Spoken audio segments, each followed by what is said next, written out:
ఉందని అడిగినారు. 5 నిమిషాలు కాదు సార్, ముఖ్యమైన సమస్య మీకు వివరంగా చెప్పాలి, దయచేసి ఒక 40 నిమిషాలు టైం ఇవ్వండి అంటే దాదాపు ప్రధానమంత్రి మన్మోహన్ సింగ్ గారు గంటన్నర సమయం ఇచ్చి డిసెంబర్ 17, 2004 అధ్యక్ష, నేను తేదీతో సహా చెప్తా ఉన్నా, ఆ రోజు పోయి కలిసి సవివరంగా వారికి ఎక్స్ప్లెయిన్ చేయడమే కాకుండా ఆ రోజు పెట్టిన డిమాండ్ కూడా ఒకటే సార్. మా పార్టీ తరపున ఆనాడు కేంద్ర మంత్రిగా కేసీఆర్ గారు చెప్పిన మాట, అన్ని రాష్ట్రాల్లో బీసీ వెల్ఫేర్ మంత్రిత్వ శాఖలు ఉన్నాయి, కేంద్రంలో లేకపోవడం అనేది శోచనీయం, బాధాకరం. కాబట్టి ఓబీసీ వెల్ఫేర్ మినిస్ట్రీ ఖచ్చితంగా పెట్టండి ఆనాడు ఒక సహచర మంత్రిగా ఆ రోజు కేసీఆర్ గారు ప్రధానమంత్రి గారిని ఇక్కడి నుంచి మొత్తం సోదరులందరినీ కూడా తీసుకొని పోయి ఆ రోజు డిమాండ్ చేసిన విషయాన్ని కూడా నేను గుర్తు చేస్తా ఉన్నా అధ్యక్ష. ఆ రోజు డిమాండ్ చేయడమే కాదు, ముఖ్యమంత్రిగా ఆనాడు తెలంగాణలో 2014 తర్వాత ఒకసారి కాదు అధ్యక్ష, 2 సార్లు తీర్మానాలు కూడా చేసి పంపించినాము. ఆనాడు మళ్ళీ ప్రధానమంత్రి నరేంద్ర మోడీ గారికి కూడా విజ్ఞప్తి చేసినాం, ఓబీసీ వెల్ఫేర్ మినిస్ట్రీ పెట్టండి, పెట్టినట్టయితేనే మీరు బడ్జెట్లో కనీసం 5% పెట్టినా 2 లక్షల కోట్లు వస్తుంది భారతదేశంలోని బలహీన వర్గాలకు అని చెప్పి డిమాండ్ చేసిన పార్టీ బీఆర్ఎస్ పార్టీ అనే మాట కూడా నేను మళ్ళొకసారి గుర్తు చేస్తా ఉన్నా అధ్యక్ష. ఈ తీర్మానాన్ని స్వాగతిస్తూనే కేవలం 2 విషయాలు మాత్రం గౌరవ మంత్రి గారి దృష్టికి, ప్రభుత్వ దృష్టికి నేను తీసుకొని పోవాలనుకుంటున్నాను సార్. అధ్యక్ష, ఏ కార్యక్రమం చేపట్టినా ఇప్పుడే గౌరవనీయులు గంగుల కమలాకర్ గారు ఒక మంచి మాట చెప్పారు.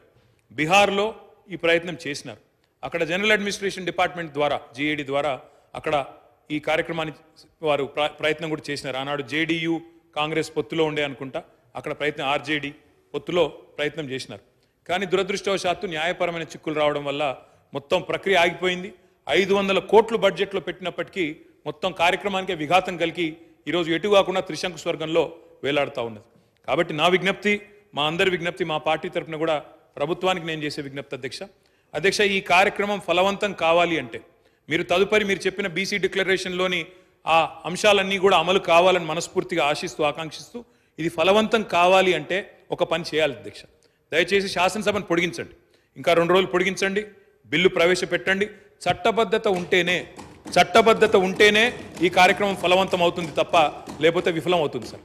ఇంకొక మాట కూడా సార్, ఇప్పుడు జస్టిస్ రాజేందర్ కుమార్ సచార్ గురించి కూడా గౌరవ ముఖ్యమంత్రి గారు చెప్పినారు అధ్యక్ష. జస్టిస్ రాజేందర్ కుమార్ సచార్ కమిటీ ఏర్పాట్లో కూడా మా పాత్ర ఉంది, మా నాయకుడు కేసీఆర్ గారి పాత్ర ఉంది. ఆ రోజు యూపీఏలో కేంద్ర కేబినెట్లో వారు ఉన్నప్పుడే ప్రతిపాదన కూడా తీసుకొచ్చాం.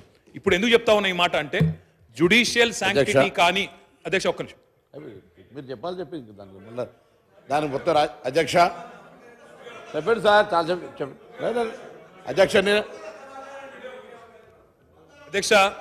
ఇలాంటి తీర్మానానికి ఒకవేళ నిజంగా ఆశించిన ప్రయోజనం నెరవేరాలంటే, ఎందుకంటే నేను నిజంగా పాయల్ శంకర్ గారు మాట్లాడింది విన్నాను, కాలేరు వెంకటేష్ గారు మాట్లాడింది విన్నాను, శ్రీహరి గారు మాట్లాడింది విన్నాను, శంకరన్న మాట్లాడింది విన్నాను. అందరి గొంతుల్లో ఒక ఆవేదన ఉంది అధ్యక్ష. మా మంత్రి గారికి కూడా చాలా ఆవేదనలో, డెఫినెట్గా వారికి కూడా ఆవేదన ఉంది.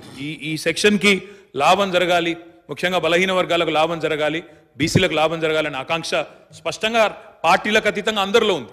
ఉన్నప్పుడు అది ఫలవంతం కావాలంటే జ్యుడిషియల్ శాంక్టిటీ ఉండాలి, లేదా ఎందుకంటే వారే అన్నారు జస్టిస్ రాజేందర్ కుమార్ సచార్, మీరు హైకోర్టు చీఫ్ జస్టిస్ని అడిగితే మీకు ఒక సిట్టింగ్ న్యాయవాదిని ఇస్తారు, జ్యుడిషియల్ కమిషన్ ఏంటి, లేదా బ్రహ్మాండంగా స్టాచ్యూటరీ శాంక్షన్ కావాలి అంటే రేపు ఎల్లుండి శాసనసభను పొడిగించండి, తమరి నిర్ణయం, వెంటనే బిల్లు తీసుకొని రండి, మేము సంపూర్ణంగా మా పార్టీ నుంచి మద్దతు తెలియజేస్తామని చెప్పి కూడా తెలియజేస్తూ మీకు ధన్యవాదాలు అధ్యక్ష, అవకాశం ఇచ్చింది.